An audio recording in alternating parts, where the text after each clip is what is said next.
choisi Jésus pour guider ma vie. Mon bien-aimé Jésus, il est à moi, je suis à lui. J'ai choisi Jésus pour guider ma vie. Mon bien-aimé Jésus, il est à moi, je suis à lui. J'ai choisi Jésus pour guider ma vie. Mon bien-aimé Jésus, il est à moi, je suis à lui.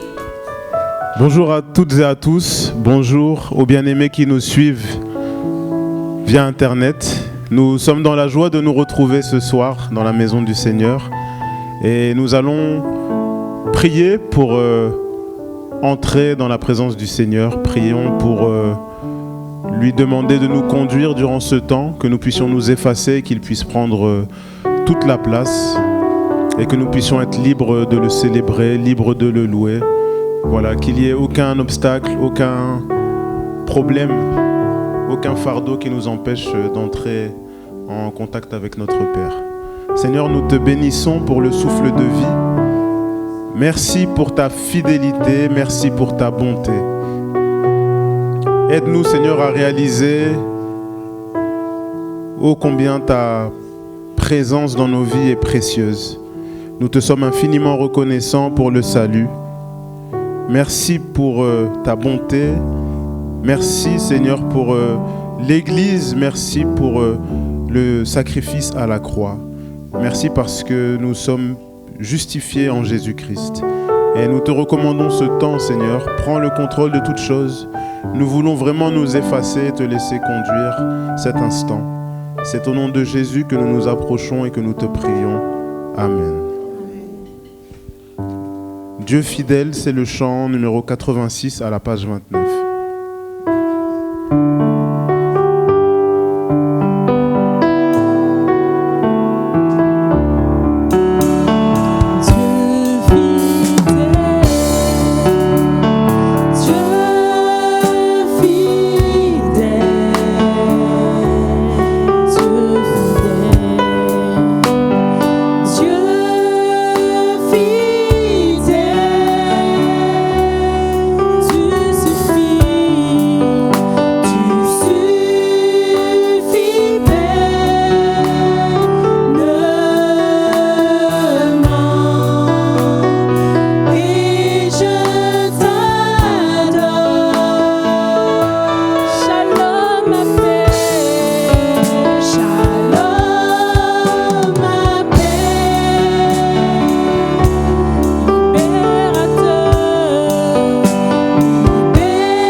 Seigneur, nous reconnaissons ta fidélité. Même lorsque nous sommes infidèles, nous ne remplissons pas toujours la part de notre contrat. Toi, tu demeures fidèle à tes promesses, fidèle à ta parole. Il y a en toi ni changement, ni ombre de variation. C'est nous qui avons les émotions, les humeurs changeantes. Des fois, nous pouvons être dans la joie, des fois nous pouvons être tristes, nous pouvons bouder. Mais toi, tu demeures toujours le même, le regard plein de compassion envers nous. Et nous te sommes infiniment reconnaissants. Nous sommes témoins de l'infidélité des hommes, l'infidélité du diable aussi. Mais toi, tu es toujours avec nous. Chaque jour, tu prends soin de nous. Chaque jour, tu veilles sur nous. Lorsque nous dormons, que nous sommes comme morts, ton regard est posé sur nous, Seigneur. Lorsque nous sommes éloignés les uns des autres, nos enfants sont à l'école où on ne sait même pas, ton regard est sur chacun d'eux, Seigneur. Merci pour ta fidélité, pour ta bonté, Seigneur. Dieu, tu es bon, c'est le chant numéro 89 à la page 30.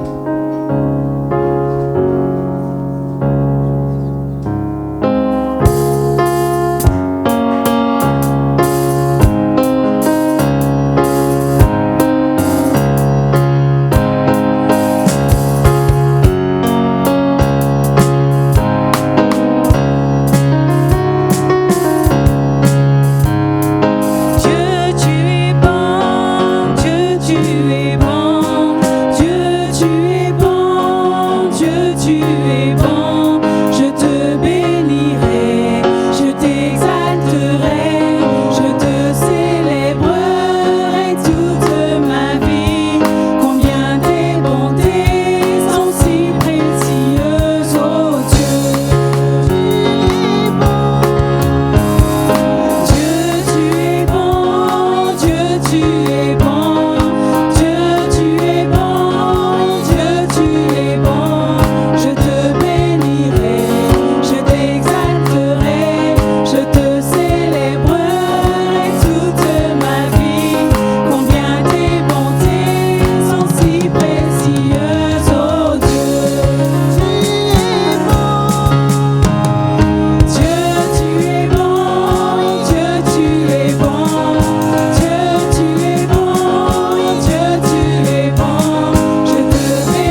Seigneur, nous voulons te bénir, te célébrer, nous venons de le proclamer.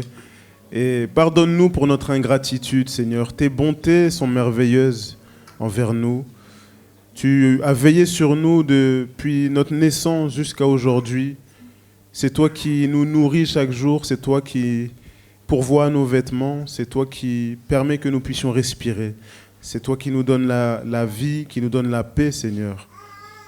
C'est toi qui nous as donné l'Église, c'est toi qui es mort pour nous à la croix alors que nous ne t'avions rien demandé, Seigneur. C'est toi qui as subi ce châtiment à notre place. C'est pourquoi tu es bon et il n'y a que Dieu qui soit bon, Seigneur. Aide-nous à réaliser toutes ces choses et que ça ne soit pas juste des slogans, mais que nous puissions le prononcer ces choses avec foi et en réalisant ce que nous sommes en train de dire. Et inspire-nous afin que nous puissions dire les choses avec d'autres mots que merci, parce que ce n'est pas suffisant pour t'exprimer toute notre reconnaissance. Maranatha, c'est le chant 236 à la page 67. Maranatha.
Seigneur, que peut nous apporter ce monde? Et c'est vrai, nous désirons être avec toi, Seigneur. Nous te disons ce soir que rien dans ce monde ne peut nous combler. C'est pourquoi nous tendons les mains vers toi. Nous soupirons après ta révélation, après la manifestation de ta gloire dans nos vies. viens rafraîchir nos cœurs, nous remplir, Seigneur. Nous avons besoin de toi. Mieux vaut pour moi la loi, ta loi, plutôt que 1000 objets d'or et d'argent. C'est le prochain chant que nous allons prendre. Chant 245 à la page 69.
Seigneur, sur ta parole, Seigneur, car ta parole est la vérité, Seigneur.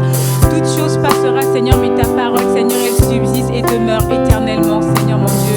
Aide-nous encore à suivre cette parole, Seigneur, à croire en tes promesses, Seigneur, qui sont oui et amen, Seigneur mon Dieu. Merci, Seigneur, encore pour cette lumière qui nous guide chaque jour, Seigneur, et qui nous aide, Seigneur, à marcher, Seigneur mon Dieu, avec toi, Seigneur mon Dieu, et à demeurer dans tes voies, Seigneur. Reçois toute la gloire, la louange et l'adoration, Seigneur, et sois béni encore pour cette parole, Seigneur, que tu nous donnes, Seigneur mon Dieu. Au nom de Jésus. C'était le dernier chant, et avant de passer la main à notre bien-aimé, je voulais juste lire Jean chapitre 20 au verset 21. Il est écrit: mais ces choses ont été écrites afin que vous croyiez que Jésus est le Christ, le Fils de Dieu, et qu'en croyant, vous ayez la vie en son nom. Donc tout simplement pour rappeler que le temps d'étude que nous allons passer, que nous passons, si c'est uniquement pour remplir la tête, il n'a pas atteint la cible. La parole de Dieu est faite pour que nous puissions avoir la foi, qu'elle puisse produire en nous la repentance, la foi, le salut, afin que nous puissions avoir la vie éternelle. Donc que nous puissions nous rappeler de ces choses pendant le temps d'exhortation. L'objectif, c'est pas de remplir le cerveau. L'objectif, c'est de laisser la parole nous transformer et avoir un impact dans notre vie. Seigneur, nous te bénissons et nous te recommandons, notre bien-aimé, que tu puisses le soutenir, le remplir de ton esprit, afin que ta parole nous transforme, que nous soyons convaincus de péché, de justice, de jugement, que ça produise la repentance, la guérison, tout ce que toi tu as prévu pour nous. Au nom de Jésus, amen. Amen.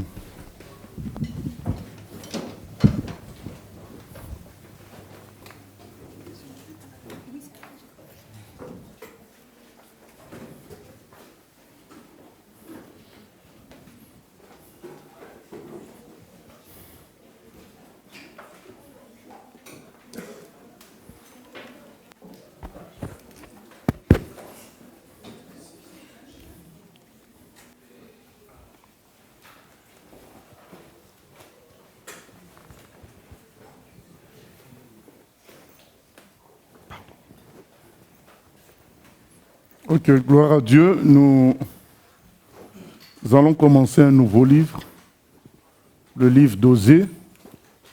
Donc après le prophète Daniel, nous passons au livre d'Osée.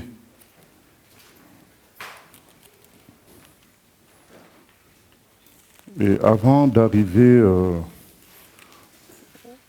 commencer plutôt, je voulais faire encore un rappel de l'histoire de Dieu avec Israël et puis avec tout simplement les humains sur terre. Donc, le Seigneur commence à se révéler clairement à Abraham en lui faisant une promesse, la promesse qu'à partir de lui, il va former un grand peuple. Ensuite, il lui promet d'avoir un fils qui sera son descendant spirituel, descendant légitime, Isaac. Et après Isaac, il y a Jacob qui continue la lignée. Et quand on arrive à Jacob, ça s'arrête le système Dieu avec un seul homme. Maintenant, ça devient tout un peuple. Donc les 12 fils de Jacob entrent dans l'alliance, alors qu'avec Abraham, ce n'était pas comme ça. Il avait 2 fils, mais c'est un seul fils qui est entré dans l'alliance. À partir de Jacob, c'est 12 tribus qui entrent dans l'alliance. Et l'alliance, il devient le peuple de Dieu vraiment concrètement que le jour où ils sortent d'Égypte. Parce qu'avant ça, c'est comme une forme de confusion. Il y a l'alliance avec leur papa Jacob. Ils savent qu'ils sont les fils de Jacob. Mais la concrétisation de l'alliance avec Dieu, c'est lorsqu'ils sortent d'Égypte. Donc Dieu les fait sortir d'Égypte. En quelque sorte, tous ceux qui acceptent de sortir d'Égypte acceptent cette alliance avec Dieu. Donc les 12 tribus sortent d'Égypte. Ils deviennent ainsi le peuple de Dieu. Et Dieu les amène à la terre promise à travers Josué. Arrivé là-bas, il y a une période difficile, ça s'appelle la période des juges, où il n'y avait pas de successeur clair et net À chaque fois qu'un leader mourait. Donc quand Josué meurt, il n'y a pas de successeur clair. Ce qui fait qu'ils ont connu une période longue de plus de 400 ans où, à chaque fois, Dieu sortait un successeur par sa grâce et non pas dans une logique de construction établie clairement. C'est après cela que le peuple réclame un roi. Donc à Samuel, le juge du moment, le peuple dit, puisque Samuel était aussi un prophète, nous voulons que Dieu nous donne un roi comme les autres peuples. Ça a fait mal à Dieu, mais il a cédé à ce désir-là du peuple d'avoir un roi humain. Et à partir de ce moment, il y a le roi Saül qui devient le premier roi, mais Saül ne va pas faire les choses selon la volonté de Dieu. Dieu avait préparé un autre, l'homme selon son cœur, David. Et David, quand il vient, lui, il fait les choses selon la volonté de Dieu. Il conduit le peuple comme il faut. Et il a un fils qu'on appelle Salomon, qui était censé être celui qui va parfaire vraiment les choses. Salomon a été formé depuis son enfance par les hommes de Dieu. Et les promesses de Dieu par rapport à Salomon, c'était que Salomon va être le fils, en quelque sorte, parfait, qui allait faire bien les choses. Certaines promesses concernant Salomon sont les mêmes promesses concernant le Messie. Sauf que Salomon, c'est vrai, d'un côté, il a reçu le don de sagesse, il a vécu 40 ans sans guerre, et c'est lui qui a construit le temple du Seigneur. Donc c'est un symbole, donc ça montre que c'était l'homme parfait que Dieu préparait, puisque David était l'homme selon le cœur de Dieu, mais comme il avait fait des guerres, ses mains étaient souillées par le sang. Dieu a dit, ton fils, c'est celui qui va me construire le temple, c'est celui qui va faire bien les choses avec moi. Et Salomon n'a pas fait de guerre, mais il a quand même désobéi à Dieu, parce qu'il a suivi ces innombrables femmes qui l'ont amené à l'idolâtrie. Et donc, du coup, à cause de ça, et à cause d'autres péchés de Salomon, l'attachement, finalement, il s'est attaché aux richesses et a mis un impôt terrible sur le peuple. À cause de ça, Dieu a dit qu'après Salomon, le royaume ne sera plus uni, le royaume sera divisé parce que Salomon n'a pas bien fait les choses. C'est ainsi qu'après Salomon, le royaume se divise en deux groupes. Un groupe au nord avec 10 tribus qu'on va appeler Israël ou bien Éphraïm, et un groupe au sud composé de Juda, des tribus de Juda et de Benjamin. Donc c'est ça qui se passe, sachant que le temple est à Jérusalem. Donc le temple et Jérusalem restent attachés à la logique de Dieu, mais le royaume du nord, c'est toujours les tribus d'Israël, mais ils ont établi un autre système d'adoration là-bas, à Bethel, et ça ne correspondait pas exactement à ce que voulait Dieu.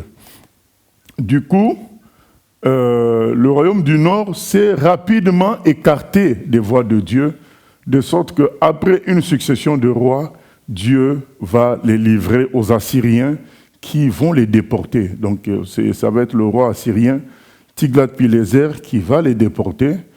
Entre-temps, Juda reste toujours là, les deux tribus du sud, le royaume du sud reste. Et c'est au lieu que le royaume du sud suive les enseignements liés au fait que Dieu a chassé le royaume du nord, a détruit le royaume du nord, ils n'ont pas écouté. C'est ainsi que Dieu va aussi permettre que les Babyloniens détruisent le royaume du sud, détruisent le temple. Voilà, c'est ça qui va se passer. Et donc, tout ce que nous faisons, c'est lié à ces périodes-là, le travail des prophètes qu'on a lus, notamment Daniel, Ézéchiel, Jérémie. Ce sont des prophètes qui traitent de cette époque-là, qui annoncent la destruction de Jérusalem, qui annoncent le fait qu'ils vont être déportés. C'est ce qu'ils font, les prophètes, pour amener le peuple de Dieu à lui, mais ça ne se fait pas, ce qui fait que les sentences de Dieu s'accomplissent. Voilà, donc je donne ces périodes-là pour qu'on comprenne. Daniel, Ézéchiel et Jérémie, eux, ils vont prophétiser, ainsi qu'Ésaïe, ils vont prophétiser les choses avant, donc avant la destruction du temple. Ils disent, attention, le temple va être détruit et il faut vous en aller. Maintenant, nous allons prendre, il faut plutôt revenir à Dieu. Maintenant, nous allons prendre un prophète qui lui a prophétisé alors que Israël existe encore, donc les royaumes de 10 tribus existent encore. Donc, je le dis pour que nous comprenions que nous ne suivions pas un ordre chronologique. La Bible, les livres ne sont pas placés en ordre chronologique. Osée, en réalité, la période que nous allons traiter est une période avant, très loin avant la destruction du temple et avant même la fin du royaume du Nord. Donc nous sommes vraiment avant, mais ça nous permet de voir le boulot, le travail d'un prophète. C'est quoi le travail d'un prophète?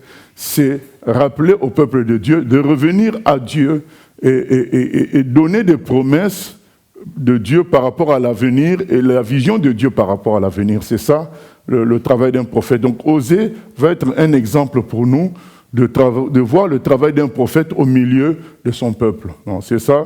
Donc ne prenons pas les choses comme si ça venait, comme Osée vient après Daniel, son histoire c'est après Daniel. Non, son histoire c'est bien avant Daniel, bien avant Ézéchiel, bien avant Jérémie. Le royaume d'Israël existe encore pendant que Osée prophétise, alors que Ézéchiel, Jérémie, tout ça, le royaume d'Israël n'existe plus. Maintenant, on est en train de parler à Juda de se repentir de ses péchés, alors que le royaume d'Israël n'existe plus. Là, ce que nous allons traiter, le royaume d'Israël existe encore. D'ailleurs, Osée est un monsieur du Nord, mais comme c'était le même peuple, ils arrivaient à prophétiser aussi sur le royaume du Sud, même étant du Nord. Par exemple, quelqu'un comme Élie, c'était quelqu'un du Nord, mais il arrivait à parler des choses du Sud. Voilà, c'était les hommes de Dieu. Voilà, Osée fait partie de ce prophète-là. À travers lui, nous allons voir c'est quoi le travail d'un prophète, qu'est-ce qu'il fait concrètement. C'est ça qui va se passer dans l'étude de ce livre. Donc nous commençons avec le premier chapitre. La parole de l'Éternel qui fut adressée à Osée, fils de Béri, au temps d'Osias, de Jotham, d'Akaz, d'Ézéchias, roi de Juda, et au temps de Jéroboam, fils de Joas, roi d'Israël. La première fois que l'Éternel adressa la parole à Osée, l'Éternel dit à Osée, « Va, prends une femme prostituée et des enfants de prostitution, car le pays se prostitue. Il abandonne l'Éternel. » Il alla et il prit Gomer, fille de Diblaïm. Elle conçut et lui enfanta un fils. Et l'Éternel lui dit, « Appelle-le du nom de Jizréel, car encore un peu de temps, je châtierai la maison de Jéhu pour le sang versé à Jizréel. Je mettrai fin au royaume de la maison d'Israël. En ce jour-là, je briserai l'arc d'Israël dans la vallée de Jizréel. » Elle conçut de nouveau et enfanta une fille. Et l'Éternel dit à Osée, « Donne-lui le nom de Lo-Rukhama, car je n'aurai plus pitié de la maison d'Israël. Je ne lui pardonnerai plus. Mais j'aurai pitié de la maison de Juda. Je les sauverai par l'Éternel, leur Dieu, et je ne les sauverai ni par l'arc, ni par l'épée, ni par les combats, ni par les chevaux, ni par les cavaliers. » Elle sevra Lo-Rukhama, puis elle conçut et enfanta un fils. Et l'Éternel dit, « Donne-lui le nom de Lo-Ami, car vous n'êtes pas mon peuple, et je ne suis pas votre Dieu. » Voilà, nous pouvons nous arrêter là. Donc là, on nous donne la période, hein, la Bible donne des renseignements elle-même. On nous donne la période de l'exercice du ministère du prophète Osée. Il est le fils de Béri au temps d'Osias, de Jotham, Akaz, Ézéchias, roi de Juda. Donc pendant qu'il exerçait son ministère, il y a eu tous ces rois-là de Juda qui sont passés, ainsi qu'au temps de Jéroboam, fils de Joas, roi d'Israël. Donc il est aussi dans la période où il y a côté Israël, les 10 royaumes, les 10 tribus du nord, il y a Jéroboam comme roi. Maintenant, qu'est-ce que Dieu dit à Osée? L'Éternel dit à Osée, va prendre une femme prostituée et des enfants de prostitution, car le pays se prostitue, il abandonne l'Éternel. Voilà. Donc, là, nous venons de voir en pratique la vie d'un serviteur de Dieu. La vie d'un serviteur de Dieu, ça peut correspondre au message de Dieu. C'est pas seulement le message de Dieu, c'est pas seulement un message qui doit être un discours, ça peut se transformer en vie concrète. Et donc c'est le cas d'Osée. On lui demande de prendre une femme prostituée pour symboliser le fait que le pays aussi se prostitue vis-à-vis de Dieu, puisque ces gens-là adorent les faux dieux. Pour Dieu, c'est de la prostitution parce que Dieu s'est considéré comme l'époux de son peuple. Et donc le fait que son peuple adore d'autres dieux, c'est pour Dieu une prostitution. Maintenant, il demande que ça soit vécu par le serviteur de Dieu. Voilà, donc ça, c'est une notion qui est négligée à notre époque. À notre époque, on reconnaît un vrai serviteur de Dieu si aucun problème ne lui arrive. C'est là qu'on dit que tu es vrai serviteur de Dieu. Quand tu es riche, aucun problème ne t'arrive, tout va bien. Ici, c'est le contraire. Le serviteur de Dieu, sa vie doit être aussi le message de Dieu. Donc, puisque Dieu veut parler de la prostitution à tout le monde, et il va faire vivre ça à son serviteur pour que ça soit un message pour tout le monde et pour lui-même. Parce que parfois, nous servons Dieu sans ressentir ce que lui-même il ressent. Donc il va faire que celui qui le sert ressente la même chose que lui ressent. Ça permet d'être aussi efficace dans le service. Tu veux ressentir ce que je ressens, eh bien, prends une femme prostituée, tu vas comprendre finalement ce que moi je ressens lorsque vous allez vers les idoles, vers les faux dieux. Donc c'est une réalité. Aujourd'hui, nous pouvons vivre cela. Certaines personnes, certains serviteurs de Dieu ont épousé par exemple des femmes sorcières, mais sans qu'ils sachent qu'elles étaient sorcières. Mais Dieu a voulu, peut-être à partir de cela, amener la personne à considérer que les sorciers aussi peuvent se convertir. Donc il permet que tu épouses une femme sorcière. Vous voyez, donc la vie d'un serviteur de Dieu peut ressembler à son message. C'est ça qu'il faut que nous comprenions. Parce que beaucoup pensent que être bien avec Dieu, être correct avec Dieu, c'est n'avoir aucun problème. Ah non, là nous venons voir que c'est pas le cas. C'est qu'il est bien avec Dieu, mais pourtant Dieu lui demande de prendre une prostituée pour que ce soit un message pour lui et pour son peuple. Donc pendant qu'il parle de Dieu, pendant qu'il va reprocher aux autres l'idolâtrie, il va avoir la même douleur que Dieu ressent, puisque lui-même il vit cela. Et ça permet aussi une chose extraordinaire, c'est la rédemption. Parce qu'après tout, il épouse quand même. Ça veut dire que Dieu, malgré nos péchés, il continue à se considérer notre mari. C'est ça qui est fort. C'est un message de jugement, c'est vrai, mais c'est un message aussi d'amour. Ça veut dire que Dieu nous épouse malgré le fait que nous sommes dans un état de prostitution. C'est ce que représente l'acte d'Osée. Vous voyez que ce n'est pas toujours simple d'être vrai serviteur de Dieu. Parce que tu risques de vivre des choses qui correspondent aux souffrances de Dieu lui-même. Et donc Jésus-Christ étant le meilleur exemple. Il a souffert à la croix parce que c'est la souffrance du Père lui-même, que lui, maintenant, il a vécu ça dans sa chair. C'est une réalité. Nous devons, quand nous servons Dieu, tenir compte de tout ça, parce qu'aujourd'hui, les chrétiens se plaignent trop. Ils se plaignent trop parce qu'en réalité, ils ne comprennent pas comment Dieu fonctionne. Donc Dieu peut permettre des malheurs pour nous faire comprendre ce qui se passe ailleurs, pour nous pousser parfois à avoir compassion des gens qui ont le même malheur. D'ailleurs, même dans le monde, on voit des gens qui ont perdu leur fils à cause d'un cancer. Ils fondent une association pour la lutte contre le cancer. Voilà. Donc, et si déjà dans le monde ça se passe, à combien plus forte raison en Christ?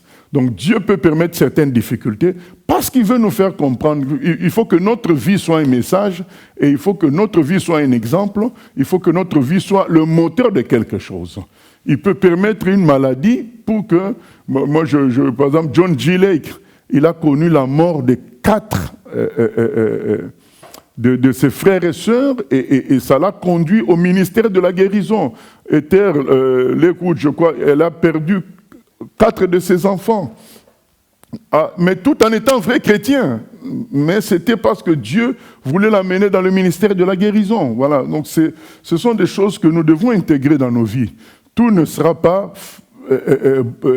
agréable. Et ça ne veut pas dire que quand quelque chose de désagréable arrive, c'est forcément Satan ou une erreur de notre part. C'est parfois Dieu qui nous construit dans ça pour que ce soit un message et que ce soit aussi un moteur. Voilà. Donc là, le message, c'est que vous êtes dans la prostitution, je ne suis pas content. Et la preuve, donc Osée est appelé à vivre ça dans la chair. Je me souviens quand on lisait le livre d'Ézéchiel, vous avez vu quelque part, Dieu lui avait demandé de préparer le pain en utilisant les excréments comme combustible. Alors, c'est ça. C'est pour qu'ils comprennent la saleté que c'est que le péché pour Dieu. Alors, c'est la même chose là, on te dit tu prends une prostituée.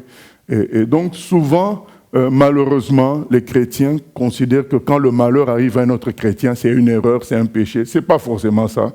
C'est parfois le fait que Dieu veut donner un message par rapport à ce qui se passe dans le monde et aussi un message d'espérance parce qu'après tout, il l'épouse quand même. Voilà, c'est ce que nous allons voir dans la suite. Malgré le premier côté qui est le jugement, prends une prostituée parce que je te juge puisque tu fais partie de ce peuple-là, mais en prenant aussi une prostituée, c'est aussi une marque d'amour de Dieu pour ce peuple mauvais. Voilà, donc c'est aussi ça. Mais tout ça va se confirmer dans les textes à venir. Donc, du coup, au verset 4, c'est dit, et l'Éternel lui dit, appelle-le du nom de Jisraël. Donc le premier fils, il s'appelle Jisraël, car encore un peu de temps, je châtirai la maison de Jéhu pour le sang versé à Jisraël. Je mettrai fin au royaume de la maison d'Israël. Alors, ce Jéhu, c'est un monsieur que Dieu avait utilisé pour juger un roi inique que tous nous connaissons, puisque dans le milieu chrétien, on connaît tous l'esprit de Jézabel. Mais Jézabel avait pour mari un roi qui s'appelle Akab. Ce roi-là a laissé Jézabel le dominer et l'entraîner dans des erreurs qui ont fâché Dieu. Et pour régler le compte d'Akab et de Jézabel, Dieu avait suscité un certain Jéhu pour récupérer le pouvoir à leur place. Et donc venger, frapper Jézabel. Donc Jéhu avait été choisi par Dieu. Mais pourtant, nous sommes en train de lire que, encore un peu de temps, je châtirai la maison de Jéhu pour le sang versé à Jisraël. Parce que Jéhu avait réglé leur compte justement à Jisraël. Mais sauf que il avait exagéré. Il a tué les 70 fils d'Akab. On lui avait demandé de prendre le pouvoir, de régler le compte de Jézabel, mais ce n'était pas de faire un massacre. Donc notre Dieu reste juste. Ce verset 4 montre que Dieu reste juste. Ce n'est pas parce qu'il te demande de frapper quelqu'un qu'il te demande d'exagérer. Il te demanderait des comptes. On se souvient de David, il a voulu construire le temple. Dieu a dit non, tes mains sont souillées par le sang. Mais le sang de quoi ? Mais le sang des guerres. Mais qui l'a envoyé dans les guerres? Le même Dieu encore. C'est ça. C'est Dieu qui l'a envoyé dans les guerres. Il dit, mais tu ne construis pas le temple parce que tes mains sont souillées par le sang. Mais c'est toi qui m'as envoyé. Mais oui, mais moi qui t'ai envoyé, moi-même, je ne suis pas d'accord avec la violence. Mais je n'ai pas le choix. Les choses doivent se faire ainsi. Entre-temps, je dois marquer bien le fait que je suis contre la violence, donc je ne te laisse pas construire le temple. Donc Dieu n'oublie pas, parce que ce que nous lisons là, ça se passe la 4e génération après Jéhu. La vengeance de Dieu a traîné jusqu'à la 4e génération, puisque ces rois-là qui sont venus continuent à ne pas aimer Dieu. Donc ça nous rappelle Exode. Je suis celui qui punit jusqu'à la 4e génération de ceux qui ne m'aiment pas. Effectivement, les rois qui ont suivi Jéhu n'ont pas aimé Dieu. Donc on arrive à la 4e génération. Il dit, ma vengeance maintenant va s'éclater sur le péché de Jéhu commis il y a 3 générations avant. Donc Dieu est juste, il n'oublie pas, il vengera. Et il dit, à moi la vengeance. Ce n'est pas parce qu'il ne fait rien que les choses sont passées. Il dit, à moi la vengeance, à moi la rétribution. Donc même 4 générations après, 3 générations, il dit, c'est maintenant l'heure est arrivée de venger ce que Jéhu avait fait à Jisraël. Pourtant, c'est le même Dieu qui lui avait demandé d'agir à Jezreel, mais lui l'a exagéré. Voilà. Donc attention, ce n'est pas parce que tu as une autorité venue de Dieu que tu dois exagérer. Dieu t'établit ancien, pasteur ou je ne sais pas quoi. Ce n'est pas pour autant que tu dois mépriser les autres, exagérer. Tu es papa, tu es maman. Ce n'est pas pour autant qu'il faut exagérer dans ton comportement vis-à-vis des enfants. Nous devons rester dans la parole de Dieu. Ce n'est pas parce qu'on est chef que tout est permis. Donc Jéhu a exagéré dans sa façon de régler le compte de la famille d'Akab. Dieu dit, maintenant je vais venger cela. D'où le verset 4.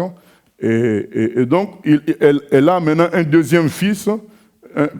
On dit, en ce jour-là, je briserai l'arc d'Israël. Donc Dieu promet qu'il va en finir avec le royaume d'Israël. C'est ce qu'il dit, je briserai l'arc d'Israël, je briserai la puissance d'Israël. Verset 6, elle conçut de nouveau et enfantant une fille, et l'Éternel dit à Osée, donne-lui le nom de Lo-Rushama, car je n'aurai plus pitié de la maison d'Israël. Nous comprenons bien que quand il dit je n'aurai plus pitié de la maison d'Israël, il s'agit du royaume du Nord, les 10 tribus, puisqu'il y a un autre royaume qui s'appelle Juda, du Sud. Voilà. Là, il parle des 10 tribus. Je ne lui pardonnerai plus. Voilà. Donc, ça veut dire que le temps de patience de Dieu est arrivé. Ça suffit. Maintenant, Israël va être jugé. Son exil est déjà arrêté. On se souvient de l'explication de Joseph vis-à-vis de Pharaon. Il avait dit, puisque tu as fait le songe 2 fois, donc la chose est arrêtée, Dieu va appliquer ça. C'est ce qui se passe là. Dieu a prévenu des milliers de fois les gens d'Israël, ils n'ont pas écouté. Là maintenant, il annonce que ça y est, c'est fini. Ils vont être vaincus et détruits. C'est ainsi que les Assyriens vont venir le faire. Mais il dit au verset 7, « Mais j'ai encore pitié de la maison de Juda. » Voilà, donc il y a encore Rushama, il y a encore la pitié pour la maison de Juda, mais pour la maison d'Israël, il n'y a plus de pitié. Lo en hébreu veut dire le négatif. Voilà, quand on te pose une question, tu réponds non, tu vas dire lo. Voilà, donc pour nous c'est non, chez eux c'est lo. Quand il dit lo Rushama, donc pas de pitié.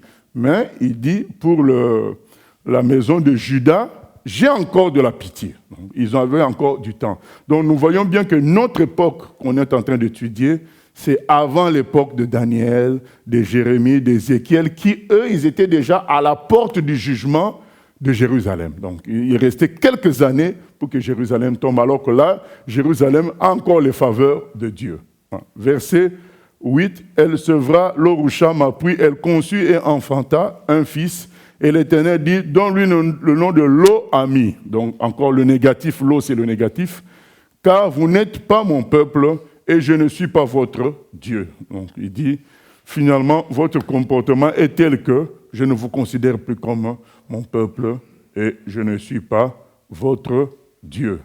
Voilà la première partie, le chapitre 1. Nous passons au chapitre 2. Oui, question ?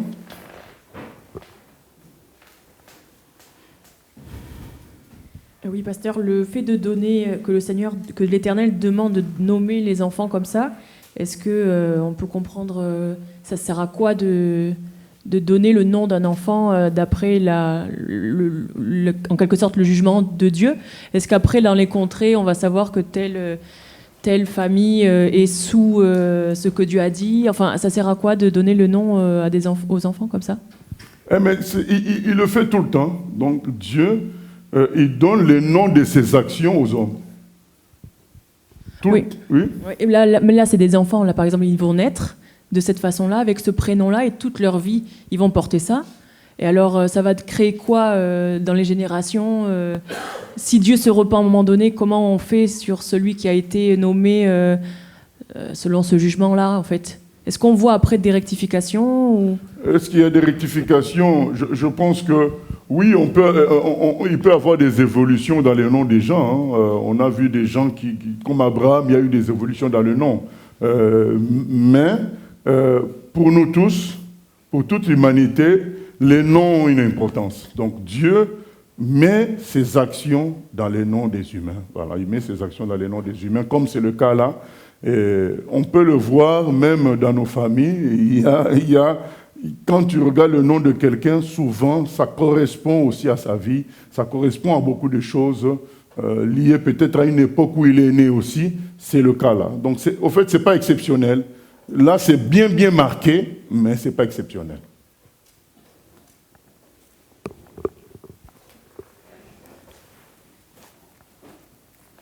Et chapitre 2, oui. Cependant, le nombre des enfants d'Israël sera comme le sable de la mer, qui ne peut ni se mesurer, ni se compter. Et au lieu qu'on leur disait « Vous n'êtes pas mon peuple », on leur dira « Fils du Dieu vivant ». Les enfants de Juda et les enfants d'Israël se rassembleront, se donneront un chef et sortiront du pays. Car grande sera la journée de Jisraël. Dites à vos frères, amis et à vos sœurs, Rouchama. Voilà, mais c'est pas facile d'être serviteur de Dieu parce que à peine il vient de dire quelque chose de colérique, là il dit le contraire. Hein. Donc mais en plus, c'est encore toujours par toi que ça passe que tu dois dire. Tu peux paraître anormal devant les autres. Voilà. Donc là maintenant il dit le contraire. Cependant, le nombre des enfants d'Israël sera comme le sable de la mer, qui ne peut ni se mesurer, ni se compter. C'est d'ailleurs pourquoi Jonas ne voulait pas aller en mission de matin. Je risque d'aller dire là-bas qu'il va les tuer, et puis quelques temps après, ça change, donc je ne veux pas. Voilà. Donc c'était ça le problème de Jonas. Et là, le monsieur il vient de dire, voilà, d'ailleurs, mon fils s'appelle Lo-Ami, Dieu n'est plus votre Dieu. Mais après, il est obligé de dire encore, mais non, mais dans les années à venir, c'est ce que ça veut dire. Cependant, plus tard, il y aura un changement. Ça, c'est le message complet de Dieu. Nous sommes en face du message complet de Dieu. Dieu ne juge pas à jamais. Donc, quand je dis ne juge pas, ne condamne pas à jamais, il a préparé toujours un moyen de sauver. C'est le Dieu sauveur. Il veut sauver. Et donc, même quand il est sévère, en réalité, au fond, il prépare le salut dans cette sévérité-là. Ce n'est pas de la sévérité pour sévérité. Je comprends le frère Jean quand il dit, dans 1 Jean 4:8, « Car Dieu est amour. Celui qui n'a pas connu l'amour ne connaît pas Dieu, car Dieu est amour. » En fait, Jean n'explique pas les choses. Jean, à la différence de Paul, il n'explique pas. Je pense qu'il était dans une dimension autre. Et il voit seulement, il nous dit ce qu'il a vu, ce qu'il a réalisé, que Dieu est amour. Il ne peut même pas expliquer ça. Et nous pouvons constater ça en lisant ce que nous lisons là, mais finalement, malgré tout, Dieu prépare un destin extraordinaire pour le même peuple qu'il est en train de condamner là. Il dit, mais plus tard, le nombre des enfants d'Israël sera, on ne pourra pas compter. Vous n'êtes pas mon peuple. Et au lieu qu'on leur disait, vous n'êtes pas mon peuple, on leur dira, vous êtes des fils du Dieu vivant. Donc Dieu prévoit un temps où les enfants d'Israël seront restaurés. Il y a un temps où ils sont restaurés. C'est pourquoi les frères Paul, à un moment dans Romains, il dit aux gens, aux chrétiens, attention, ce n'est pas parce qu'Israël aujourd'hui est down que vous devez vous en glorifier, vous considérez vous comme étant extraordinaire. Dieu ne les a pas oubliés. Il a prévu un temps pour leur restauration. C'est ce qui est dit encore là dans ce que nous lisons. C'est ça le travail du prophète. Il donne l'appréciation de Dieu, le jugement de Dieu, mais il prédit également la restauration divine, parce que notre Dieu, c'est le Dieu sauveur. Voilà, c'est ça. Et sortiront du pays, on les appellera fils du Dieu vivant. Les enfants de Juda et les enfants d'Israël se rassembleront. Ils prévoient aussi l'unité de ces deux royaumes, se donneront un chef et sortiront du pays, car grande sera la journée de Jisraël. Maintenant, ça n'est pas une journée de malheur, ça c'est une journée de victoire. Le même Jisraël qui va être un malheur bientôt, plus tard, ça sera un endroit de victoire. Dites à vos frères, amis, mon peuple, et à vos sœurs, Rouchama, le contraire de Lo-Ami, de Lo-Rouchama, qu'on a vu tout à l'heure. Ça, c'est notre Dieu. Il est extraordinaire, oui.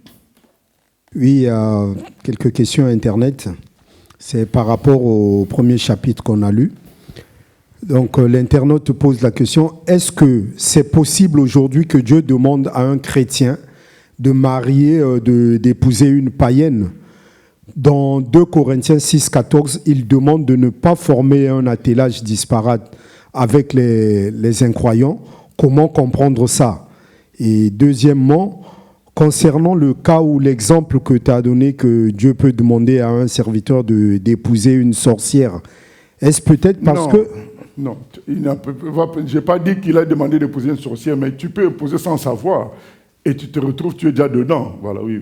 Oui, donc pour l'internaute, il dit, est-ce que c'est peut-être parce que la femme fait semblant d'être chrétienne et puis... Voilà, donc ça, il peut se faire que oui. Donc Dieu laisse faire quand même. Parce que souvent, les gens, quand ça arrive, ils disent, le chrétien, il n'a pas cherché la face de Dieu, il s'est trompé. C'est là qu'on dit, mais non, c'est pas forcé que ça soit ça. Ça peut être qu'il a vraiment cherché la face de Dieu, mais que c'était la volonté de Dieu, parce qu'il avait un plan pour cette sorcière-là. C'est cela. Et que ce plan-là ne pouvait passer que par un mari comme ça, un mari chrétien. Voilà, c'est cela.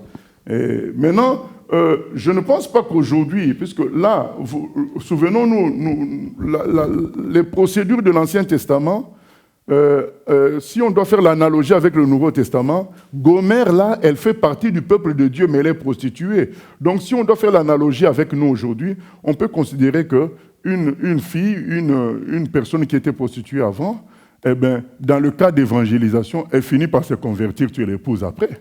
Voilà, donc c'est ça. Mais il y a eu évangélisation, et tu connaissais aussi son passé, et malgré le fait que tu connaissais son passé, tu acceptes quand même de l'épouser.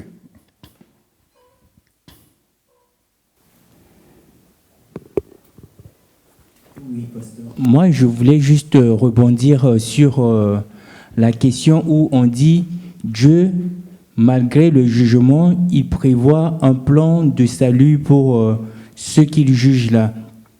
Aujourd'hui, si on entend ça, ça ne peut pas entraîner une sensation de vie dans la complaisance par rapport au péché en disant que dans tous les cas, à la fin, même si je vis dans la débauche, Dieu finira par préparer un plan, même s'il me punit là sur le coup, il va finir par préparer un plan de salut pour me restaurer ou quelque chose comme ça ou pas? Non, je pense que c'est dit ainsi pour ne pas qu'on se laisse avoir par le fatalisme diabolique qui veut qu'on considère que Dieu ne m'aime pas, Dieu m'a jugé et c'est fini comme ça. Non, Dieu veut te sauver. Tant que tu es en vie, Dieu veut te sauver. Donc il ne faut pas céder au fatalisme diabolique qui veut qu'on dise « j'ai trop mal fait, j'ai tué des gens, j'ai fait des avortements, c'est fini, Dieu ne m'aimera plus. » Non, non, non, Dieu veut toujours sauver. Donc même si les humains peuvent passer par un temps de jugement, c'est pour qu'on apprécie la vérité. Parce que si Dieu ne juge pas, la vérité ne sera pas connue. Le jugement de Dieu, la frappe de Dieu permet qu'on détermine c'est quoi la vérité. Mais maintenant que la vérité est déterminée, Dieu prévoit ce qu'il veut, c'est le salut. Les gens n'iront pas en enfer parce qu'ils ont péché. Ils iront en enfer parce qu'ils ont refusé le salut de Jésus-Christ. Voilà. Puisque Dieu sait qu'on ne peut pas se sauver. D'ailleurs, c'est le commentaire que je voulais faire. Si Dieu nous sauve par lui-même, c'est qu'il sait qu'on ne peut pas se sauver. C'est pourquoi il dit, bon, je vous tape aujourd'hui, mais je vous aime tellement que j'ai préparé un salut pour vous.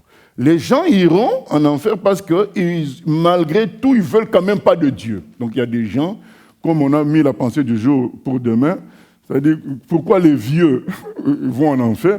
Parce qu'un vieux, normalement, doit se convertir rapidement. Mais pourquoi il y a des vieux en enfer? Eh bien, parce que quelqu'un peut être vieux et être orgueilleux. Refuser Dieu quand même. Lui reprocher des choses. Il m'a pris mon fils, il m'a pris ma fille. Voilà. Quelqu'un peut être vieux, puisque nous, on pense que le péché, c'est quand on a un bon corps qui fonctionne encore bien. Mais non. Le péché, même quand on est handicapé, on a vu ça avec Jésus qui a dit à ce monsieur-là, tes péchés sont pardonnés, pourtant il était infirme. On se pose la question, mais quel péché il commettait alors qu'il était infirme? Oui, mais le péché de la colère, de la haine, de la jalousie, de l'orgueil et surtout de la rébellion vis-à-vis de Dieu. Voilà, donc ce qui fait que aucun ne peut se sauver, aucun. Parce que si le salut pouvait venir de l'homme, les vieux seront les plus nombreux à être sauvés. Parce que, arrivé vieux, tu manges les choses, tu n'as même pas le même goût que tout le monde. Le goût a diminué, l'appréciation des yeux a diminué, la force physique pour taper quelqu'un, ça a diminué. Alors, donc à partir de ce moment-là, tu te convertis. Mais pourquoi ils ne se convertissent pas? Eh bien, parce que c'est Dieu seul qui peut sauver. Et c'est ça, en fait, ça nous montre que Dieu seul peut sauver. Parce qu'il dit, vous avez échoué, je vous juge, mais je prépare quand même le salut, on vous appellera fils de Dieu vivant. Voilà, moi je pense que l'amour de Dieu est déjà fixé depuis l'Ancien Testament, mais les gens ne l'avaient pas vu, c'est Jésus qui vient montrer ça clairement. Nous continuons, verset 4. Plaidez contre votre mère, car elle n'est point ma femme, et je ne suis point son mari. Qu'elle ôte de sa face ses prostitutions, et de son sein ses adultères. Sinon, je la dépouille à nu, je la mets comme au jour de sa naissance. Je la rends semblable à un désert, à une terre aride, et je la fais mourir de soif. Et je n'aurai pas pitié de ses enfants, car ce sont des enfants de prostitution. Leur mère s'est prostituée, celle qui les a conçus s'est déshonorée, car elle a dit, « J'irai après mes amants, qui me donnent mon pain et mon eau, ma laine et mon lin, mon huile et ma boisson. C'est pourquoi voici, je vais fermer son chemin avec des épines et y élever un mur, afin qu'elle ne trouve plus ses sentiers. Elle poursuivra ses amants et ne les atteindra pas. Elle les cherchera et ne les trouvera pas. Puis elle dira, j'irai et je retournerai vers mon premier mari, car alors j'étais plus heureuse que maintenant. Elle n'a pas reconnu que c'était moi qui lui donnais le blé, le mou et l'huile, et l'on a consacré au service de Baal l'argent et l'or que je lui prodiguais. C'est pourquoi je reprendrai mon blé en son temps et mon mou dans sa saison, et j'enlèverai ma laine et mon lin qui devaient couvrir sa nudité. Et maintenant, je découvrirai sa honte aux yeux de ses amants, et nul ne la délivrera de ma main. Je ferai cesser toute sa joie, ses fêtes, ses nouvelles lunes, ses sabbats et toutes ses solennités. Je ravagerai ses vignes et ses figuiers, dont elle disait, c'est le salaire que m'ont donné mes amants. Je les réduirai en une forêt, et les bêtes des champs les dévoreront. Je la châtierai pour les jours où elle encensait les Baals, où elle se parait de ses anneaux et de ses colliers, allait après ses amants et m'oubliait, dit l'Éternel. Voilà, donc Dieu dit, plaidez contre votre mère. Donc il parle aux Israélites. Donc Osée prophétise aux gens du Nord, plaidez contre votre mère, c'est-à-dire le pays, Israël, les 10 tribus, plaidez contre votre mère, car elle n'est point ma femme. Donc Dieu dit, voilà, Israël n'est plus sa femme, puisque qu'elle ôte de sa face ses prostitutions, puisqu'ils vont vers d'autres dieux, vers de faux dieux, et Dieu dit, je vais la juger, je la rends semblable à un désert, à une terre aride. Et il dit, c'est pourquoi voici, je vais fermer son chemin avec des épines, y élever un mur, afin qu'elle ne trouve plus ses sentiers. Elle poursuivra ses amants et ne les atteindra pas. Elle les cherchera et ne les trouvera pas. Puis elle dira, j'irai et je retournerai vers mon premier mari, car j'étais plus heureuse que maintenant. Donc, qu'est-ce que Dieu dit? Il rendra la vie des enfants d'Israël compliquée, difficile. Ils reconnaîtront qu'avec Dieu, ils étaient bien. Parce qu'un des problèmes de l'homme, c'est qu'il court toujours après Satan, croyant que c'est Satan qui va le rendre heureux. Et donc Dieu dit, je vais vous laisser. Parce que beaucoup se posent la question, mais pourquoi Dieu ne nous sauve pas une fois pour toutes? Ah oui, mais il nous laisse nous épuiser dans l'orgueil, dans l'attachement aux choses du monde, pour qu'à un moment donné, de toi-même tu comprennes que ça ne t'a rien donné, et tu reviennes à Dieu. Voilà. Dans un autre passage, il dit qu'il attendait que l'iniquité des Amoréens arrive à son comble. Donc, il attend que tu t'épuises avec tes erreurs, dans tes erreurs que tu t'épuises, comme le fils perdu. En fait, l'histoire de l'humanité, c'est l'histoire du fils perdu. On a dit, vas-y, on te donne l'intelligence, la force, va faire ce que tu veux. Et ce fils est parti, finalement, il est revenu parce qu'il a échoué complètement avec ses prostituées, avec tout l'alcool, avec toutes ces boîtes de nuit. Finalement, il n'a pas trouvé le goût dans tout cela. C'est ça le projet de Dieu pour nous tous. C'est que finalement, il te laisse pendant un temps dans son jugement. C'est-à-dire que tu es dans l'erreur, tu es dans la bêtise, mais tu es aussi sous la colère de Dieu, jusqu'au point où ta vie va devenir un désert et tu reconnaîtras que c'est Dieu qui est celui qui t'aimait réellement. Parce que les gens pensent que c'est Satan qui les aime, qui leur facilite la tâche, mais Dieu te montrera que Satan ne t'aime pas parce qu'il ne courra pas à ton secours.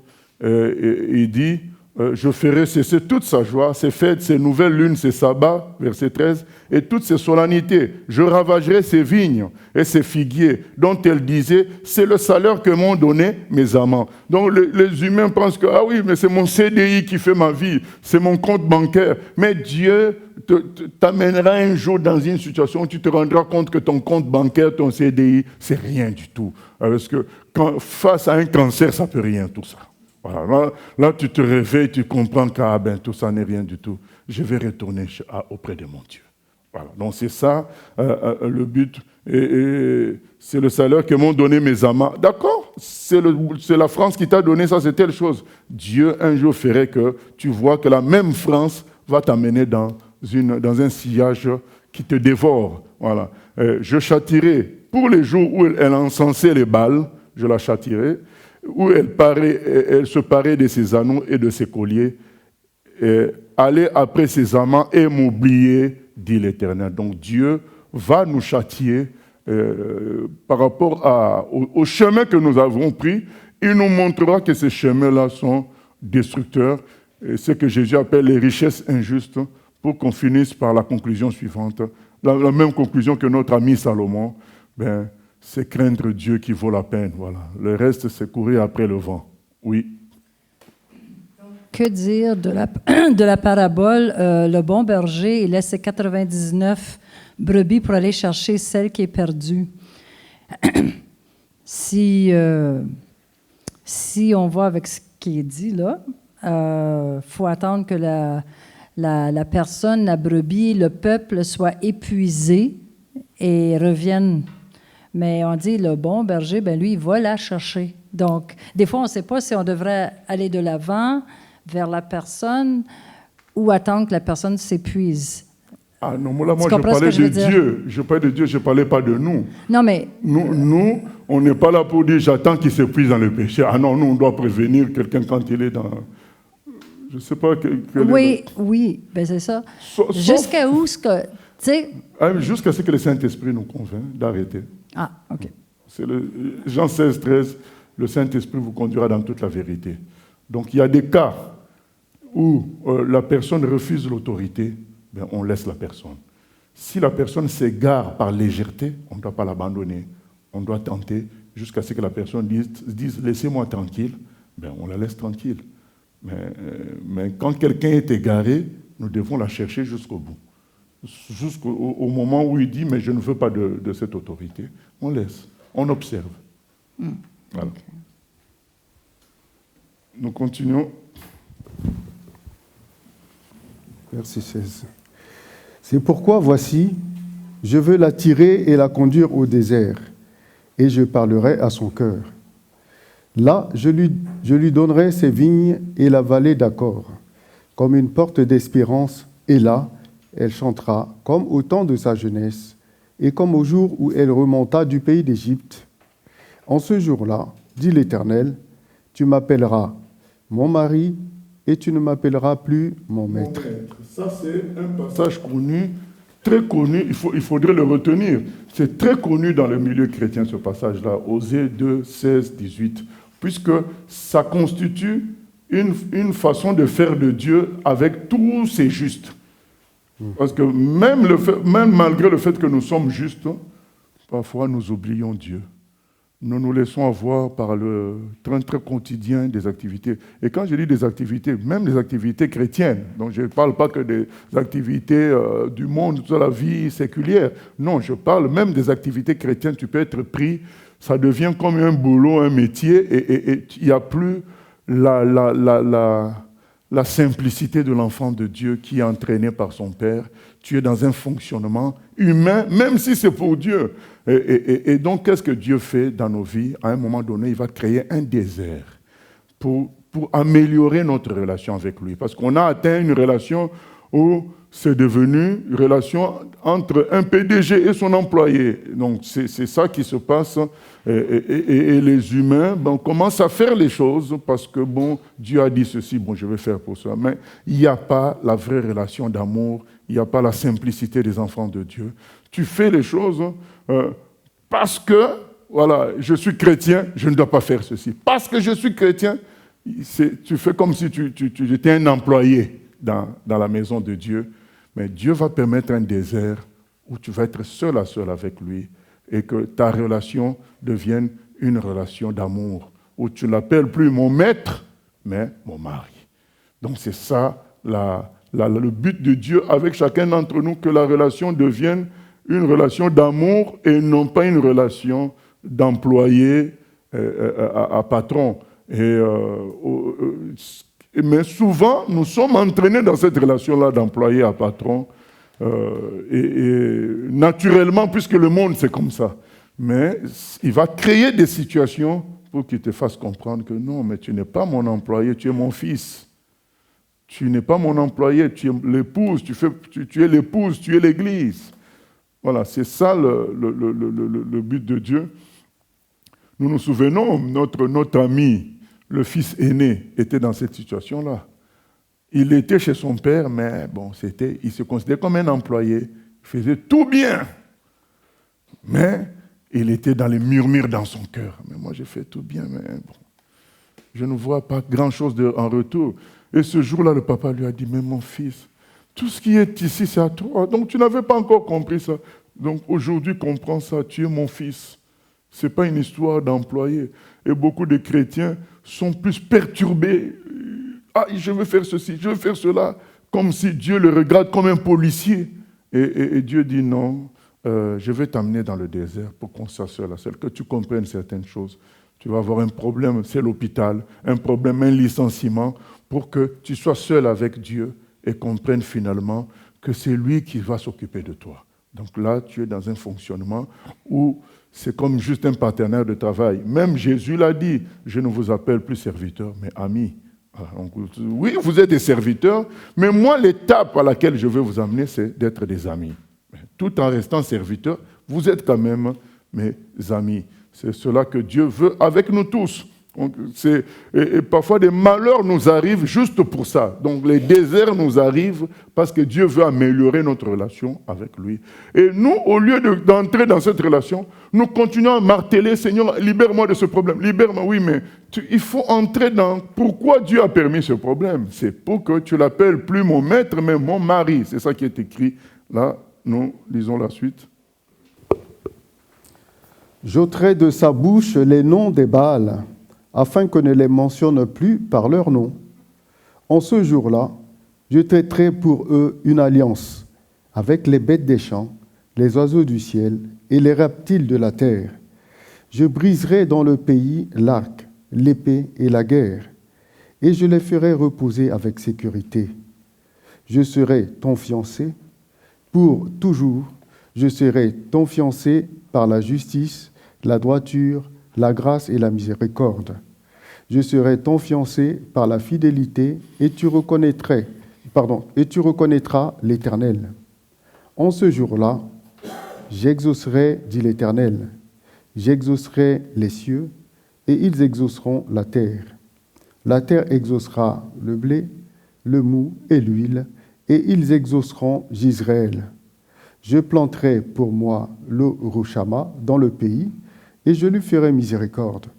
Je dirai à l'eau amie, tu es mon peuple.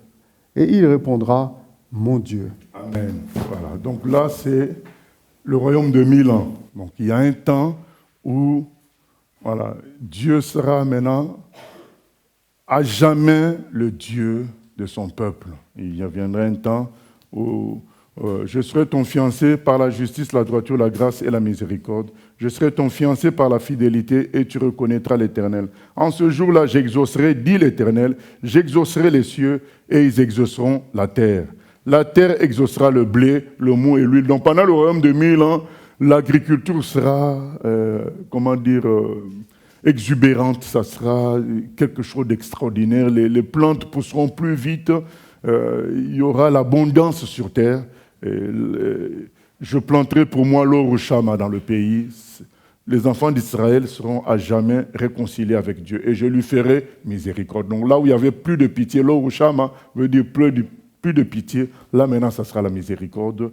Et je dirai à Lo-Ami, tu es mon peuple. Lo-Ami, ça voudrait dire, tu n'es pas mon peuple. Là maintenant, tu es mon peuple. Et il y répondra, mon Dieu. Donc là, le prophète, tous les prophètes, donc vous constatez vous-même, reçoivent toujours des révélations par rapport à ce temps-là du royaume de Dieu sur terre, où les choses vont changer. Il y aura réconciliation entre Dieu et les enfants d'Israël. Et Dieu siégera à Sion. Voilà, c'est ça la fin du 2e chapitre. Donc nous retenons, l'infidélité du peuple de Dieu. Le peuple de Dieu est infidèle.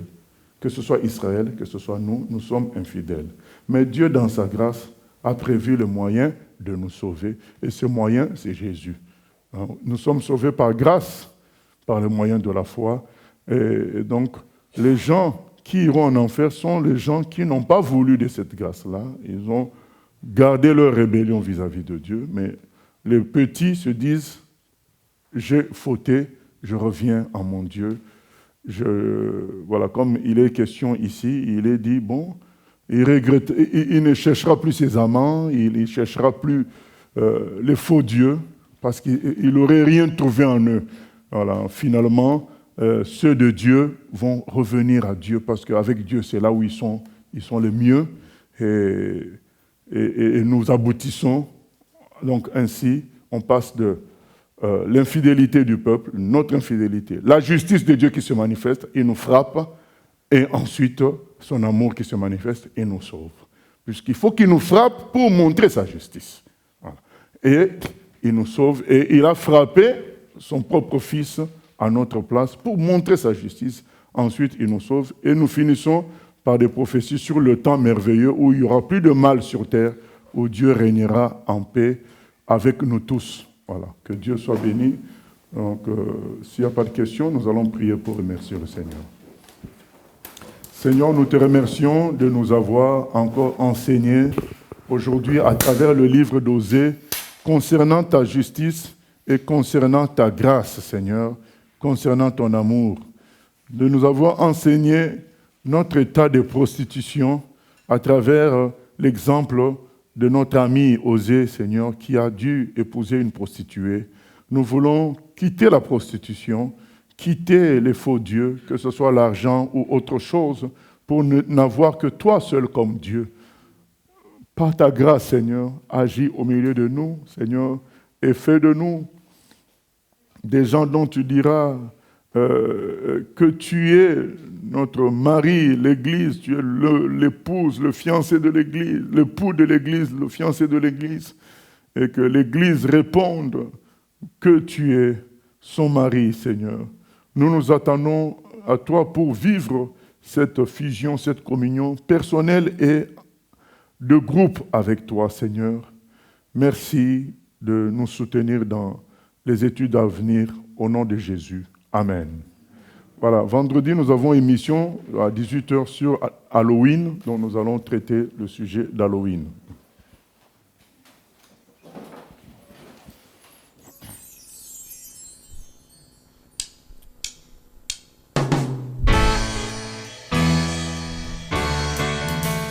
J'ai choisi Jésus pour guider ma vie.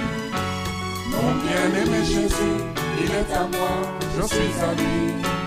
J'ai choisi Jésus pour guider ma vie. Mon bien-aimé Jésus, il est à moi, je suis à lui. J'ai choisi